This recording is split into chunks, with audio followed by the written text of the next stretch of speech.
اللہ اللہ اللہ اللہ اللہ اللہ۔ بسم اللہ الرحمن الرحیم۔ اللہ تبارک و تعالیٰ کے پاکیزہ نام سے آغاز کرتے ہیں جو بہت مہربان اور نہایت رحم والا ہے۔ جیسے کہ آپ کو معلوم ہے کہ درس بخاری شریف میں ہم قرآن عظیم کے بعد سب سے صحیح ترین کتاب، جس میں امت مسلمہ متفق ہے کہ قرآن کے بعد سب سے صحیح ترین کتاب امام بخاری رحمۃ اللہ علیہ کی حدیثوں کی کتاب بخاری شریف ہے، اس سے انشاءاللہ ہم نبی کریم صلی اللہ علیہ وسلم کے کلام پاک کو آپ کے سامنے بیان کریں گے اور اس کی مستند شروحات کی روشنی میں شرح بیان کی جائے گی۔ امام بخاری رحمۃ اللہ علیہ کا جیسے کہ میں نے آپ کو طریقہ کار بتایا تھا کہ آپ پہلے ایک عنوان قائم کرتے ہیں، پھر اس عنوان کے تحت بہت سی حدیثیں لے کر آتے ہیں، اور اس عنوان قائم کرنے میں بہت ساری نیتیں اور مقاصد یا سوچ فکریں کار فرما ہوتی ہیں۔ کبھی تو آپ اس حدیث میں بیان کردہ کوئی بھی جو بات ہے، جو اصل اس کا مرکزی مضمون ہے، اسے بطور عنوان ذکر کر دیتے ہیں۔ کبھی ایسا ہوتا ہے کہ اس حدیث سے کوئی حکم بیان ہو رہا ہوتا ہے، شرعی حکم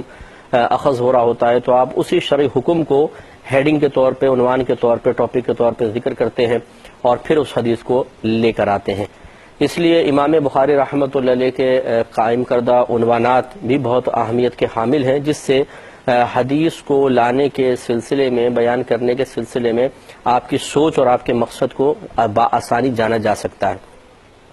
جیسے کہ آپ کو معلوم ہے کہ ابھی جو باب ہم نے شروع کیا تھا، یہ سب سے پہلا باب تھا اور اس کے تحت چھٹی حدیث بیان ہو رہی ہے۔ باب ہے کیف کان بدء الوحی الی رسول اللہ صلی اللہ علیہ وسلم، کہ نبی کریم صلی اللہ علیہ وسلم کی طرف وحی کی ابتدا کیسے ہوئی تھی۔ اس کے تحت 5 حدیثیں ہم بیان کر چکے تھے اور اب چھٹی حدیث چل رہی تھی، جس کے راوی حضرت عبداللہ بن عباس رضی اللہ تعالی عنہ ہیں، اور انہیں حضرت ابو سفیان رضی اللہ تعالی عنہ نے خبر دی کہ جس وقت تک وہ ایمان نہیں لائے تھے، نبی کریم صلی اللہ علیہ وسلم مکۃ المکرمہ تشریف لائے ہجرت کے بعد عمرے کی غرض سے، لیکن کفار مکہ نے آپ کو عمرہ کرنے سے روکا۔ اس وقت صلح حدیبیہ ہوئی اور نبی کریم صلی اللہ علیہ وسلم نے احرام وغیرہ کھولا، اور احرام عمرے سے پہلے اگر کھول دیا جائے تو دم لازم ہوتا ہے، باقاعدہ دم وغیرہ دیا، اور طے یہ ہوا کہ اس سال آپ واپس تشریف لے جائیں گے اور اگلے سال دوبارہ آپ یہاں پر تشریف لائیں گے، اور چند اور معاہدات ہوئے۔ تو یہ جو معاہدے کا ایک زمانہ گزر رہا تھا، اس میں ابو سفیان اپنے کچھ تاجر ساتھیوں کے ساتھ تشریف لے گئے تھے، اور شام کے علاقے میں آپ وہاں موجود تھے۔ تو جو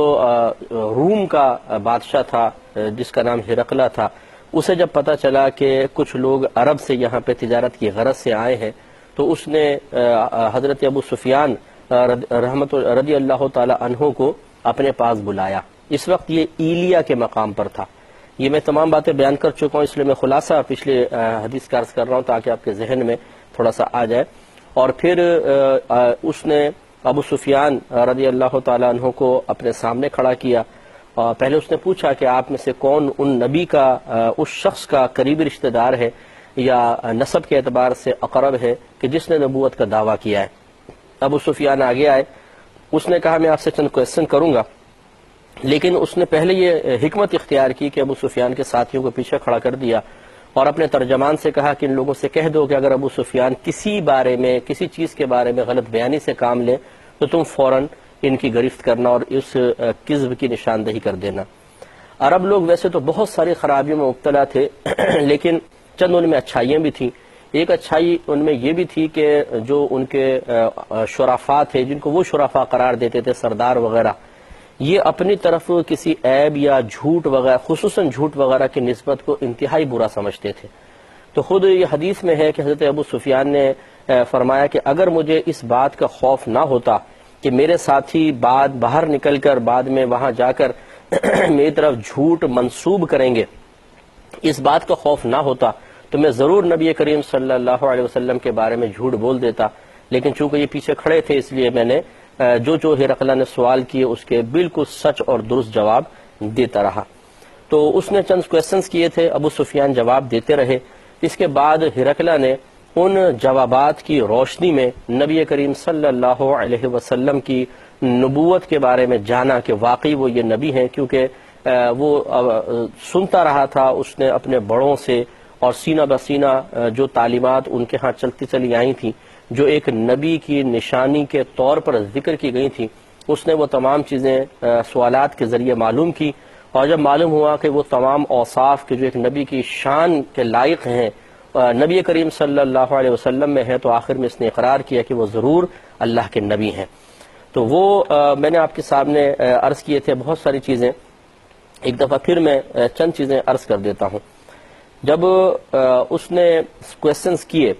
اور ابو سفیان نے جواب دے دیے، اس کے بعد اس نے یہ ذکر کیا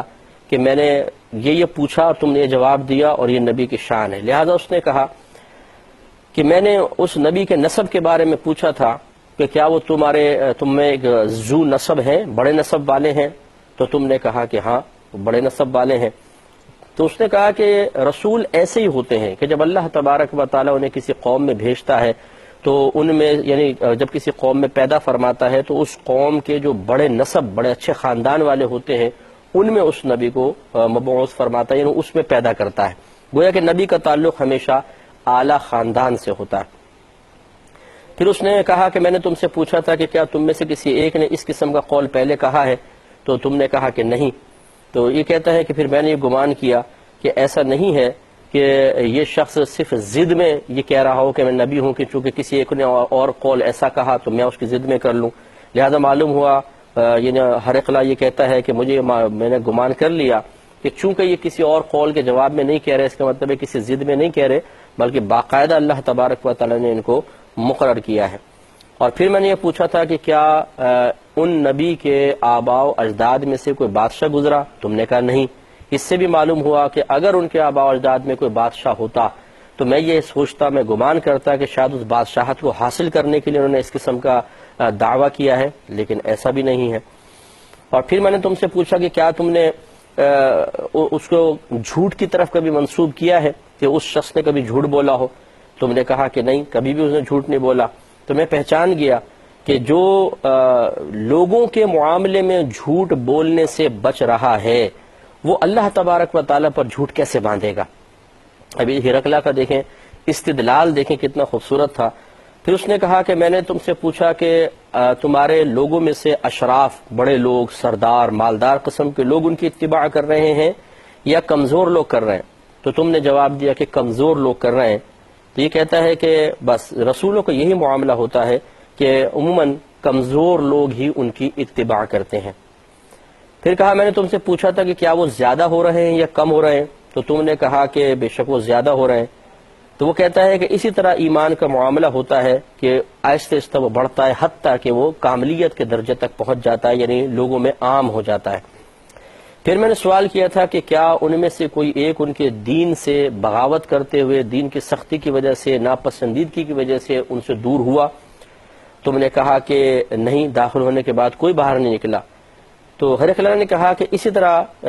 ایمان کا معاملہ ہوتا ہے کہ جس وقت یہ دل میں گھر کر لیتا ہے اور ایمان کی بشاشت اور ایمان کی حرارت قلب کے اندر داخل ہو جاتی ہے تو پھر یہ باہر نہیں نکلتی۔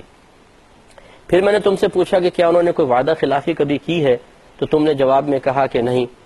تو کہتا ہے کہ اسی طرح رسول ہوتے ہیں کہ وہ کبھی بھی وعدہ خلافی نہیں کرتے، عہد نہیں توڑتے ہیں۔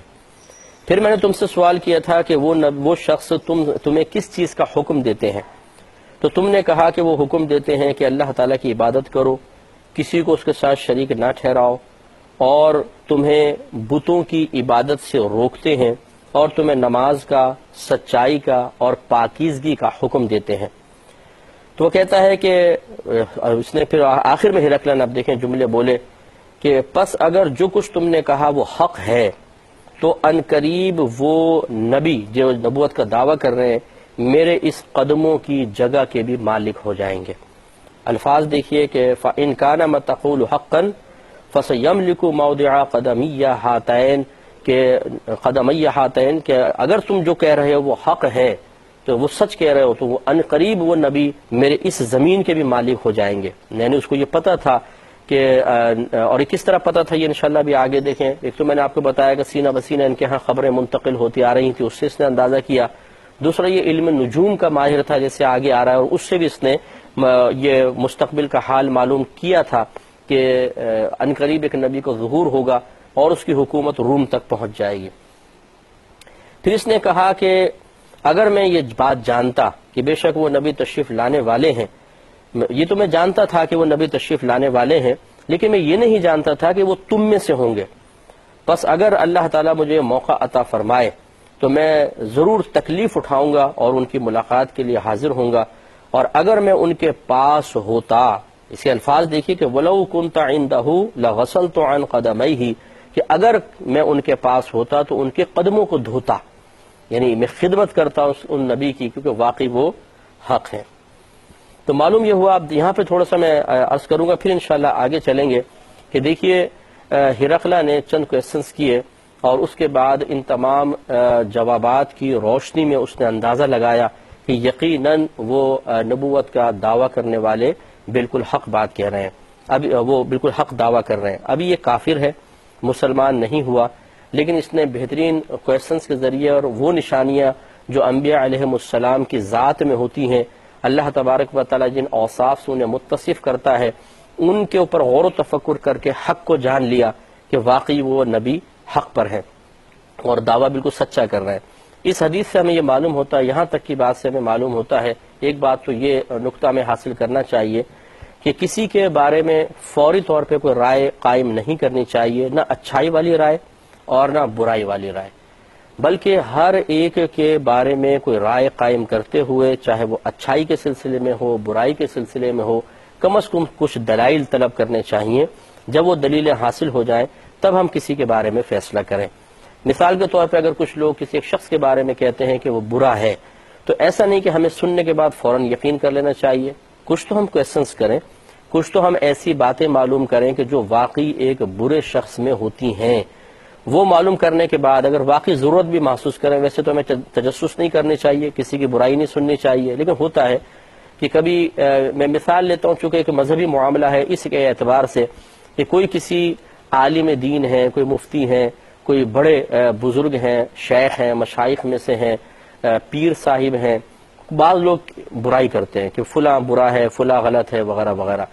تو صرف یہ لوگوں کی سنی سنائی بات پر اگر ہم بالفرض، ایک شخص ایسا نہیں ہے لیکن ہم نے کسی کی بات پر یقین کر کے قلبی بدگمانی پیدا کی، اس طرح قلبی غیبت میں مبتلا ہوئے، زبانی غیبت میں مبتلا ہوئے، تو یقینی سی بات ہے کہ گناہ گار ہوں گے. اس وقت ہمیں کوشش کرنی چاہیے کہ ہم ایسے کویسچنز کریں کہ ہمیں یقین حاصل ہو کہ واقعی وہ شخص ایسا ہے یا نہیں ہے، یا ہم ان لوگوں کی غلط فہمی کو دور کریں. اسی طریقے سے اگر کوئی کسی کے بزرگی کا قائل ہے، تعریفات کرتے ہیں جی فلاں بڑے بزرگ ہیں، فلاں بہت اچھے پیر صاحب ہیں، تو خالی تعریف کرنے سے کچھ نہیں ہوتا. یہ تو یقینی سی بات ہے کہ بہت سے لوگ ہوتے ہیں جو جس کی صحبت میں رہتا ہے، جس کی جو بات اچھی لگتی ہے وہ اس کے اعتبار سے کچھ تعلق عقیدت قائم کر لیتا ہے. تو ہونا یہ چاہیے کہ کسی کی بزرگی کو تسلیم کرنے سے پہلے بھی ہم تھوڑا سا اطمینان قلب حاصل کر لیں، اور یہ موجودہ زمانے کے اعتبار سے بہت ضروری ہے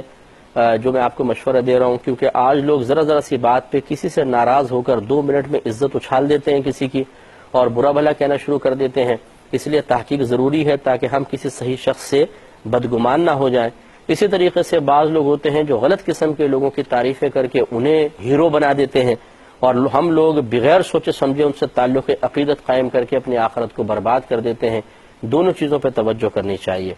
لہٰذا اگر کوئی کسی کی برائی کر رہا ہے تو پہلے ہم سوچیں اور تفکر کریں کہ واقعی وہ ایسا ہے کہ نہیں. مثال کے طور پر ایک شخص کہتا ہے جی فلاں جو ہے بہت برا ہے، ہم اس کویسچن کریں کہ کیا آپ نے ان کی صحبت اختیار کی ہے؟ اگر آپ اس کے کسی قول کی برائی بیان کر رہے ہیں تو کیا آپ نے خود یہ قول سنا تھا؟ کیا آپ وہاں بیٹھے ہوئے تھے؟ کیا آپ نے ان کو اکثر ایسا ہی پایا ہے؟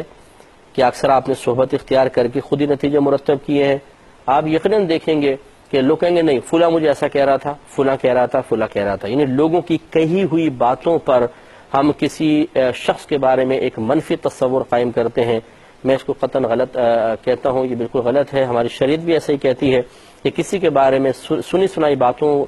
کو بنیاد بنا کر نتیجہ مرتب کرنا درست نہیں ہے. اس طرح آپ بہت سے لوگوں کے فیوز و برکات سے محروم ہو جائیں گے. یعنی دینی اعتبار سے چونکہ میں بات کر رہا ہوں کہ بعض بہت اچھے بزرگ ہوتے ہیں، اچھے علماء ہوتے ہیں، لیکن کوئی کسی جہت سے دیکھ کر ان سے بدظن ہوتا ہے اور وہ دوسرے کو بھی بدظن کرنے کی کوشش کرتا ہے، اور اس طریقے سے دوسرا بھی اگر اس کی باتوں میں آ جائے تو ایک بہت بڑی شخصیت کے فیض سے بسا اوقات محروم ہو جاتے ہیں۔ تو میں چونکہ اسی فیلڈ کا آدمی ہوں تو میں یہ جانتا ہوں جو کہ بہت سارے لوگ ایسے ہوتے ہیں جو صرف غلط فہمیوں کی بنا پر بڑی بڑی شخصیات سے بدظن نظر آتے ہیں، لیکن جب ان سے کویسچنز کرتے ہیں کہ اچھا یہ بتاؤ کہ آپ کی بدگمانی کی بنیاد کیا ہے، آپ نے خود سنا، آپ نے خود کسی کے برے فعل کو دیکھا، آپ ان کی صحبت میں کتنا رہے، تو کوئی جواب نہیں۔ ایک دفعہ میں کوئی لطیفہ آپ کو سناتا ہوں، لطیفہ ہی کہہ لیں اس کو کہ میں کرتا تھا ایک پروگرام الفرقان، اس سے پہلے آتا تھا، تو کسی نے الفرقان پروگرام کے سلسلے میں کسی صاحب سے کوئی بات کہی ہوگی کہ اس میں فلاں چیز صحیح نہیں ہے مثال کے طور پر، تو انہوں نے مجھ سے کویسچن کیا کہ بھئی سنا ہے کہ آپ تو ایسا کہہ رہے ہیں، تو میں نے ان سے کویسچن کیا کہ یہ بتائیے آپ نے اس کے کتنے پروگرام دیکھے، تو کہا ایک بھی نہیں۔ تو میں نے کہا کہ آپ نے پھر کس طرح اندازہ کیا؟ فلاں نے مجھے کہا تھا۔ میں نے کہا اچھا اب آپ پروگرام دیکھیں۔ انہوں نے پروگرام دیکھا اور کچھ عرصے بعد پھر جب دوبارہ ملاقات ہوئی تو انہوں نے کہا کہ واقعی وہ بات تو نہیں تھی جو فلاں کہہ رہا تھا۔ تو یہ معاملات ہوتے ہیں، میں اس کو اپنے اوپر بنیاد بنا کے سارے تمہید نہیں باندھ رہا ہوں، بلکہ یہ ہوتا ہے کہ جو ہمارے بڑے بڑے علماء کام کر رہے ہیں، مفتیان کرام کام کر رہے ہیں، مشائخ اعظام ہیں، ہماری عوام کسی کی بھی بات سن کر کسی سے بھی بدظن ہو جاتی ہے، یہ مناسب نہیں۔ آپ پہلے غور و تفکر کریں، اس کے بعد کوئی نتیجہ مرتب کریں۔ اسی طریقے سے بہت سے لوگ ہوتے ہیں جو صرف کسی کی تعریف سن کر فوراً سلسلہ عقیدت قائم کر لیتے ہیں، یہ نہیں دیکھتے کہ شریعت بھی اس شخص کو بزرگ تسلیم کر رہی ہے یا نہیں کر رہی۔ مثال کے طور پر بہت سے لوگ جی فلاں بڑے پہنچے ہوئے بزرگ ہیں اور بہت ماشاءاللہ، اور یہ ٹھٹا مطلب لوگوں کا ایک ہجوم لگا ہوا ہے اور بڑے لوگ آ کے اکتساب فیض کر رہے ہیں۔ اب کم از کم ہم یہ تو کویسچن کر لیں کہ بھئی ان کا عقیدہ درست ہے، کیا وہ اعلانیہ طور پہ کوئی گناہ تو نہیں کرتے ہیں، کیا وہ صاحب علم ہیں؟ تو اس طریقے سے چند کویسچنز تو انسان کرے، اور اس کے بعد پھر آپ جا کے باقاعدہ صحبت اختیار کریں، تھوڑا سا قریب جائیں، دیکھیں، واچ کریں ایک عرصے تک، اور اس کے بعد پھر سلسلہ عقیدت قائم کریں۔ ہم بعض اوقات سن کر ہی بس سلسلہ عقیدت قائم کر لیتے ہیں، اور جن سے عقیدت قائم کرتے ہیں وہ حقیقتاً ویسے نہیں ہوتے جیسا وہ شخص بیان کر رہا ہے، کیونکہ وہ اپنے گمان کے مطابق بیان کر رہا ہے۔ اسی وجہ سے آج بہت سارے جعلی قسم کے لوگوں کے آستانے چل رہے ہیں، ان کے مطلب کارخانہ روزگار چل رہا ہے، لوگ اندھی عقیدت میں ان کے پاس آتے ہیں، اب وہ مطلب نہ علم ہے نہ عقیدہ درست ہے، زبان سے گالیاں بھی بعض اوقات نکل رہی ہیں، اعلانیہ طور پہ گناہ بھی کر رہے ہیں، عالم ہونا دور کی بات، بیسک علوم بھی ان کے پاس موجود نہیں ہے، تصویریں لگی ہوئی ہیں، مریدین آ کے سجدے کر رہے ہیں، اور ہاتھوں میں انگوٹھیاں چڑھائی ہوئی ہیں، بعض اوقات زلفیں کندھے سے نیچے رکھی ہوئی ہیں، گلے میں بہت ساری مالائیں ڈالی ہوئی ہیں، اور بس ایک ماحول کریٹ کیا ہوا ہے تاکہ سادہ لوہ قسم کے لوگ آ کر اس ماحول سے متاثر ہو کر عقیدت قائم کر لیں۔ نتیجہ نکلتا ہے جو ان کی صحبت میں آتا ہے اسے نہ دنیا کا فائدہ حاصل ہوتا ہے نہ دین کا فائدہ حاصل ہوتا ہے۔ دنیا کا نقصان اس طرح ہوتا ہے، فائدہ تو کیا ہوگا، نقصان اس طرح ہوتا ہے کہ نذرانے بڑے بڑے دینے پڑتے ہیں اور وہ کنگال کر دیتے ہیں۔ بعض اوقات تو ایسے حضرات سامنے کروڑ پتی لوگوں کو ہم نے کنگال ہوتے ہوئے دیکھا ہے، اور